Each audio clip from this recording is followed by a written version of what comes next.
आणि त्याच्यामध्ये एक चांगलं क्रीडा संकुल, दर्जेदार क्रीडा संकुल आणि आता जे काही खेळ चालू आहे ज्याच्यामध्ये तरुणाई आकर्षित होऊ शकते अशा पद्धतीची पण खेळ त्या जिमखानामध्ये असले पाहिजेत.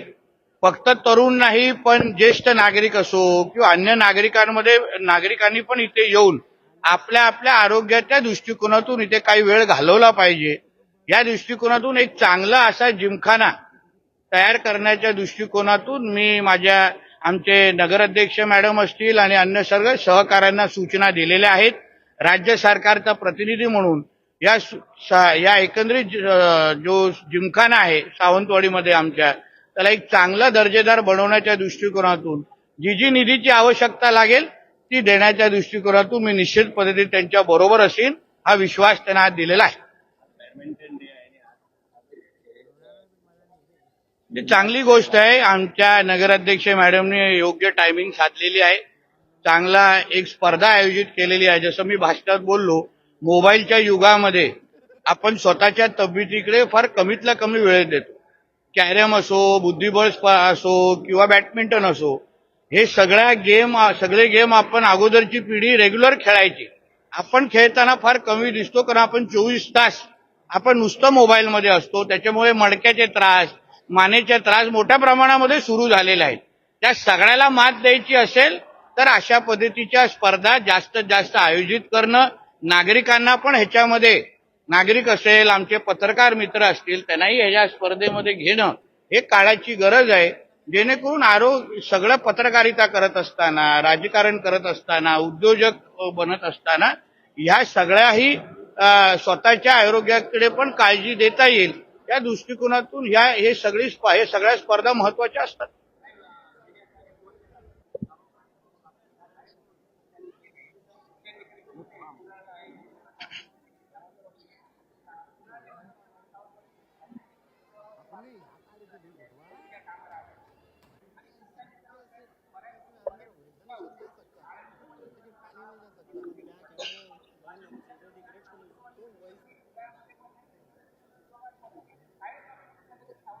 बघा आपला सिंधुदुर्ग जिल्हा आज 50-55% त्या एकंदरीत शासकीय कर्मचारीच्या क्षमतेवर काम करतोय.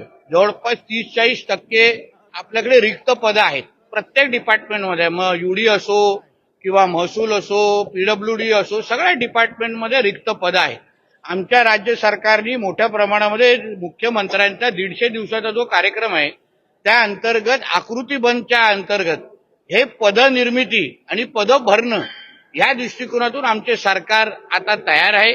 तुम्हाला येणाऱ्या काही महिन्यामध्ये ही जी काही रिक्त पदं आहे, एका व्यक्तीला 2-2 जबाबदारी दिलेल्या आहेत, ते येणाऱ्या काही महिन्यामध्ये तुम्हाला दिसणार नाही.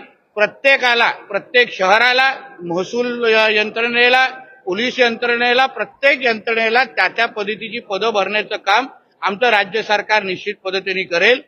या सावंतवाडी मुख्याधिकाऱ्यांबद्दल स्वतः नगराध्यक्ष मॅडम बोललेल्या आहेत. आम्ही स्वतः दीपक केसरकरजी आमदार म्हणून पण प्रयत्नशील आहेत. लवकरच सावंतवाडीला हक्काचा स्वतःचा कार्यशील असा मुख्याधिकारी मिळेल.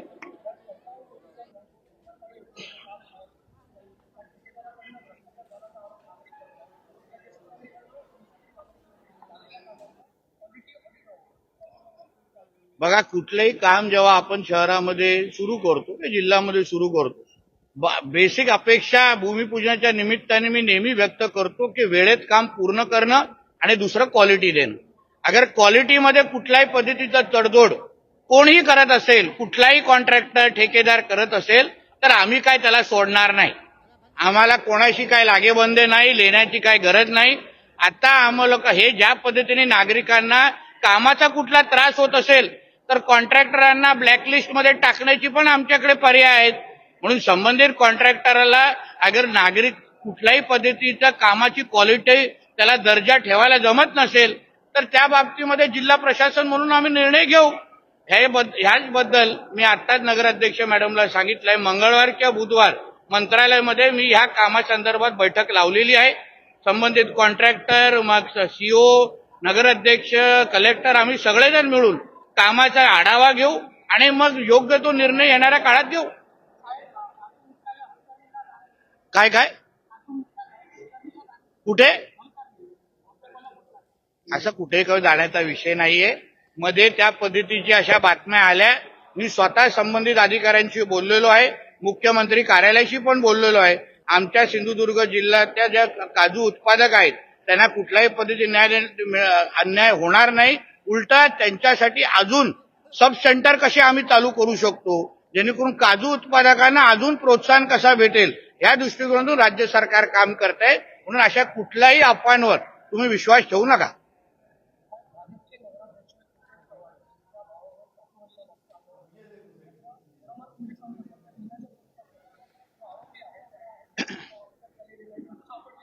कालच आमचे एसपी दोडामार्गला जाऊन आलेले आहेत. दोडामार्गच्या कायदा आणि सुव्यवस्थे संदर्भात काही प्रश्न निर्माण झालेले आहेत, म्हणून मी स्वतः त्यांच्याशी बोललो आणि सांगितलं की तुम्ही दोडामार्गमध्ये जायचं, बैठका घ्यायच्या. त्यानुसार एसपी काल गेले. मी तुम्हाला येणाऱ्या काळामध्ये नगराध्यक्षांचे भाऊ असतील किंवा कुठलाही नागरिक आमच्या देवाभाऊच्या सरकार असताना कोणालाही कायदा आणि सुव्यवस्थेकडून त्रास होणार नाही एवढी काळजी जिल्ह्याचा पालकमंत्री म्हणून मी निश्चितपणे घेईन.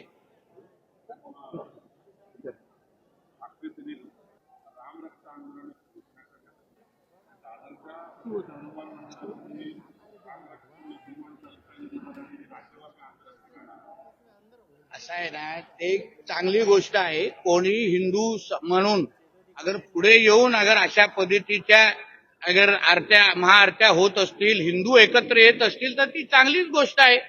एका काळी जय श्रीराम म्हणणारे लोक हरामखोर असतात असे म्हणणारे अगर आज हिंदू मंदिरात जाऊन आमच्या बजरंगबलीची आरती करत असतील, रामदेवताची आरती करत असतील तर ती चांगलीच गोष्ट आहे. पण कुठेही ह्याच्या मागून हिंदू समाजाची, समस्त हिंदू समाज आणि सनातन धर्माची कोण बदनामी करता कामा नये ह्याची ही काळजी आपण सगळ्या हिंदू समाजाने घेतली पाहिजे. कारण का आज राम मंदिरावर होणाऱ्या आरोपामुळे समस्त हिंदू समाजाची जी काय बदनामी करण्याचा जो काय षडयंत्र सुरू आहे ते कधी आपल्याला हज यात्रेबद्दल बोलताना तुम्हाला दिसणार नाही. हज यात्रेमध्ये काय सगळ्यात चांगल्या गोष्टी होतात असं कुठे लिहिलेलं नाहीये. काही घटना आमच्याही कानावर येतात. मग तेव्हा जाऊन हज यात्रेसंदर्भात प्रश्नचिन्ह निर्माण करणारे हे आज राम मंदिरावर बोलणारे लोक का दिसत नाही? मी फक्त हिंदू धर्मालाच का टार्गेट केला जातंय? आणि म्हणून अशा पद्धतीचं कोणही रामरक्षा अगर महाआरत्या कोण करत असेल, परत एकदा आमच्या हिंदू धर्माकडे घरवापसी करत असेल तर आम्ही त्याचं स्वागत होतो.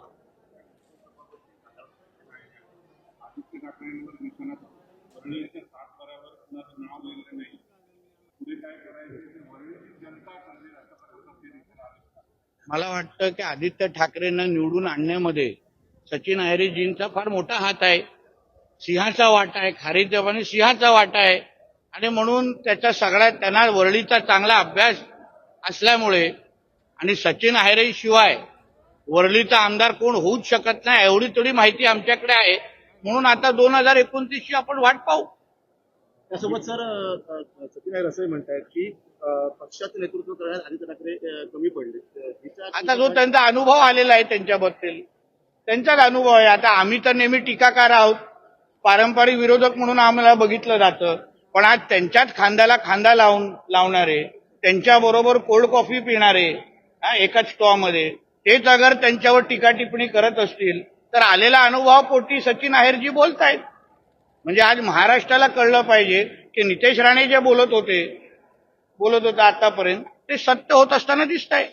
काँग्रेसचे आमदार धीरज लिंगाडे यांना शिंदे गटाकडून ऑफर आली आणि 20 कोटी आणि आगामी निवडणुकीत त्यांना आमदारकी देणार असं संजय राऊत. असं आहे, कुठल्याही आरोपावर उत्तर देऊ नये. कोणी कितीही काही आकड्यांचे आता आम्ही बोललो की आमदार सुनील राऊत पण शिंदे गटाच्या संपर्कात आहेत. त्यांनाही एवढ्या ह्या गोष्टीची मागणी आहे. तर आपण विश्वास कराल का की संजय राजाराम राऊत विश्वास ठेवतील का की माझा भाऊच मला सोडून शिंदे गटात चाललाय? म्हणून उगाच हवेमध्ये बोलण्यापेक्षा पुरावा सकट अगर कोण बोललं तर चांगलं होईल. कोण म्हणतं?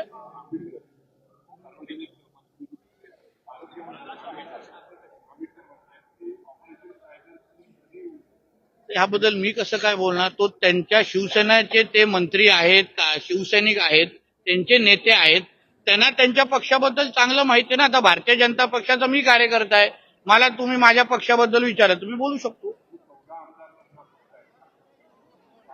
नाही, मला काहीच त्याच्याबद्दल माहिती नाही आणि मी माहिती त्याच्यात ठेवण्याचा माझा संबंधच नाही.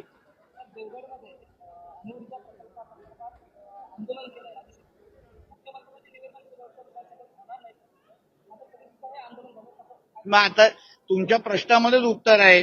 राज्याच्या प्रमुखाने विधिमंडळाच्या फ्लोर ऑफ द हाऊसवर अगर एक वक्तव्य केलं तर फार ते जबाबदारीने करायला लागतं आणि ते पण ते राज्याचे प्रमुख आहेत. कुठलाही हा अणुऊर्जा प्रकल्प आमच्या सिंधुदुर्गात होणार नाही हे मुख्यमंत्र्यांनीही स्पष्ट केलेलं आहे. मीही स्पष्ट आपल्याला करतोय. मी सगळ्या अधिकाऱ्यांना स्पष्ट माझ्या पद्धतीने चीफ सेक्रेटरी पासून सगळ्यांना सांगितलेलं आहे. कुठल्याच अशा प्रकल्पाची ना कुठल्या पद्धतीची चाचणी करायला यायचं काहीच का. पण त्यांचं मला उत्तर आहे की नितेशजी प्रकल्प येतच नाहीये सिंधुदुर्गामध्ये आणि म्हणून अशा पद्धतीच्या अणुऊर्जा प्रकल्प ज्याच्यामुळे पर्यावरणाला हानी होईल हे आमच्या सिंधुदुर्गामध्ये येणार नाही आणि येणार नाही. हा रेकॉर्ड करा आणि सगळ्यांना पाठवा. राजू शेट्टी एकीकडे आंदोलन करतात, दुसरीकडे आज देवगडमध्ये शेकडो युवक रोजगार निर्मिती व्हावी यासाठी एकत्र आहेत. बघा, रोजगार आणि आमचा जो तरुण आज मुंबई, पुणे, नाशिक, गोवा इकडे जो गेलेला आहे त्याला परत आणणं हाच तर कळीचा मुद्दा आहे ना. कुठलाही प्रकल्प तुम्ही विरोध करायला जाता पण त्या प्रकल्पाचा विरोध करत असताना तुम्ही आमच्या सिंधुदुर्गाची प्रतिमा, देवगडची प्रतिमा पण खराब करताय. उद्या गुंतवणूकदार काय विचार करणार की नाही बाबा इथे आंदोलनं होत आहेत, आम्ही इथे गुंतवणूक करणार नाही अशी भूमिका गुंतवणूकदार ठेवतात आणि म्हणून पर्यावरणाला हानी असलेले प्रकल्प आम्ही आणणारच नाहीये. पण ह्याच्या आड कोणतेच प्रकल्प येऊ नये. कुठलाही प्रकल्प आला तर फक्त राणे देशामुळे त्याला विरोध करायचा, ही जी काही भूमिका आहे ना ही ह्या तरुणाला त्या भविष्याला अंधारात टाकणारी आहे. म्हणून मी तरुणांनी अशा पद्धतीची रॅली काढली आहे असं माझ्याही कानावर आलं. पोलिसांनी मला माहिती दिली आहे. मी माझ्या देवगडच्या तरुणांचं कौतुक करतो की जिथे तरुण एवढे जागृत असतात तिथेच त्या देश आणि राज्य आणि जिल्ह्याचा विकास होतो. म्हणून मी माझ्या देवगडच्या तरुणांचं मनापासून मी त्यांचं अभिनंदन करतो. त्याचबरोबर तुमच्या माध्यमातून त्यांना मी विश्वास देतो की त्यांना देवगडमध्ये राहूनच, सिंधुदुर्गामध्ये राहूनच येणाऱ्या कालावधीमध्ये त्यांना नोकऱ्या भेटतील, दर्जेदार नोकऱ्या भेटतील, चांगल्या पगारच्या नोकऱ्या भेटतील. हे मी त्यांना ॲफिडेव्हिटवर लिहून द्यायला तयार आहे. हा विश्वास तुमच्या माध्यमातून त्यांना देतो. साहेब, मी शेतकऱ्यांनी तयार केलेलं प्रोडक्ट आहे. मी शेतकऱ्यांनी तयार केलेलं प्रोडक्ट आहे. मला कुणी भाड्यानं घ्यावं एवढा मी लेचापेचा नाही सर. राजू शेट्टी असं आहे का आता त्यांना या भाड्यावरला घेतलेलं असं कोणी आरोप केला आणि ते कोणाला उत्तर देत आहेत आणि कोणाला स्पष्टीकरण देत आहेत. माझ्या दृष्टिकोनातून राजू शेट्टी एक ज्येष्ठ कार्यकर्ते आहेत, ज्येष्ठ नेते आहेत. राणेसाहेब आणि त्यांचे अतिशय चांगले संबंध आहेत. ते जेव्हा जेव्हा आंदोलनं येतात सकाळीच मला फोन करतात की नितेशजी तुमच्या जिल्ह्यामध्ये आलो आहे, असा मुद्दा आहे आणि मीही माझं कर्तव्य म्हणून त्यांना सगळी शासनाची भूमिका योग्य पद्धतीने समजवतो. म्हणून राजू शेट्टींवर असा कोणीही आरोप करू नये. त्या माणसांनी उभं आयुष्य महाराष्ट्राच्या शेतकऱ्यांसाठी, कामगारांसाठी वाहून दिलेलं आहे आणि म्हणून असे कुठलेही आरोप राजू शेट्टींवर होत असतील तर मी त्याचं खंडन करतो.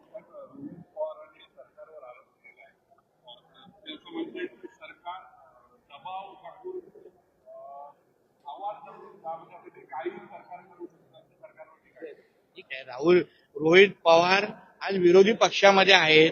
विरोधी पक्षाची भूमिका चांगली निभावतायत. आता लोकशाहीमध्ये सत्ताधारी विरोधी पक्ष महत्वाचे आहेत आणि म्हणून रोहित पवार त्यांच्या विरोधकांच्या अगर भूमिका मांडत असतील तर त्यांचं कौतुक करायला पाहिजे ना. आम्हाला विरोधकही हवे होतो, सगळं साफ नाही करून ठेवायचं.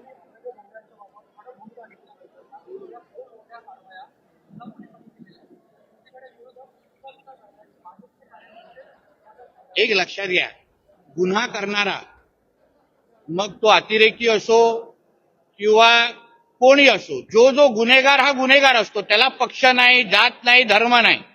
म्हणून जो आमच्या सिंधुदुर्गाचा गुन्हेगार आहे, जो अवैध धंदे करतो, जो इथे मटका जुगार चालवतो, जो इथे गोवा बनावटी दारू विकतो, जो इथे बीफचा व्यापार करतो, ते सगळेजण आमच्यासाठी गुन्हेगार आहेत.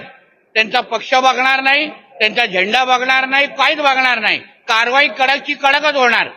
आणि म्हणून आमच्या सिंधुदुर्गाला जोपर्यंत आम्ही मटका दारू, गोवा बनावटी दारू ह्याच्यातून मुक्त करत नाही, तोपर्यंत आम्ही स्वस्थ बसणार नाही. कुठल्याही टोकावर जायची गरज असेल, कितीही कडू निर्णय घ्यायची गरज असेल तर आम्ही घ्यायला तयार आहोत. आम्ही काय मागे पडणार नाही. तुम्ही फक्त ह्या गेल्या 1 वर्षामध्ये होणाऱ्या कारवाया, आम्ही फक्त गांजा फुकणाऱ्या लोकांना नाही, गांजा विकणाऱ्या आणि गांजा जिल्ह्यामध्ये आणणाऱ्या लोकांवर पण आम्ही कारवाई केलेल्या आहेत. गेल्याच आठवड्यात एक मुख्य आरोपीला आम्ही अटक केलेली आहे. त्याच्याकडून असंख्य लोकांचे धागेदोरे भेटत आहेत की कोण कोण ह्या जिल्ह्यामध्ये गांजा आणतोय, कसा आणतोय, कुठला मार्ग आणतोय, कुठे ठेवतोय, हे सगळेचे धागेदोरे आम्हाला भेटत आहेत. मी तुम्हाला बोलतो, जसं देशात आणि राज्यात आपण नक्षल मुक्त देश आणि महाराष्ट्राच्या दिशेने जातोय, तसंच येणाऱ्या दिवसामध्ये आपण ड्रग्ज आणि मटका जुगार मुक्त सिंधुदुर्ग करू, हा विश्वास तुम्हाला या निमित्त देणार.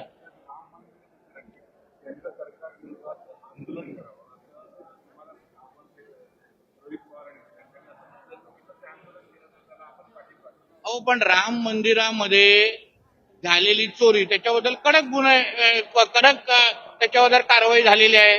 पहिलं रोहित पवारने हज यात्रेमध्ये होणारे जे काही अत्याचार आहेत, ज्या काही चुकीच्या गोष्टी आहेत, त्या बाबतीमध्ये पहिले आंदोलन छेडावं, मग राम मंदिरा बाबतीमध्ये मी निश्चित पद्धती आंदोलन छेडीन. आमच्या सनातन हिंदू धर्मामध्ये चुकीला चूक म्हणण्याचं धाडस आमच्यामध्ये आहे. आम्ही त्या अशोक खरातला आम्ही मदत नाही केली, आम्ही पाठिंबा नाही दिला. जसं त्या टिसच्या प्रकरणामध्ये जसं मुसलमान समाजाचे जे काही गुन्हेगार होते त्यांच्यासाठी मुसलमान समाजाचे लोक बाहेर येऊन समर्थन द्यायला आले, तसं सनातन हिंदू धर्मामध्ये होत नाहीत.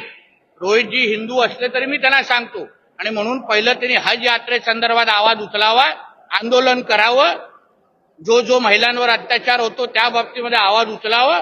बाकी मी सदैव तयार आहे. कर्जदारांची यादी सरकारने शेतकऱ्यांची मागणी केली, कर्जमाफी संदर्भात, आणि ती यादी आल्यानंतर कर्जमाफीची घोषणा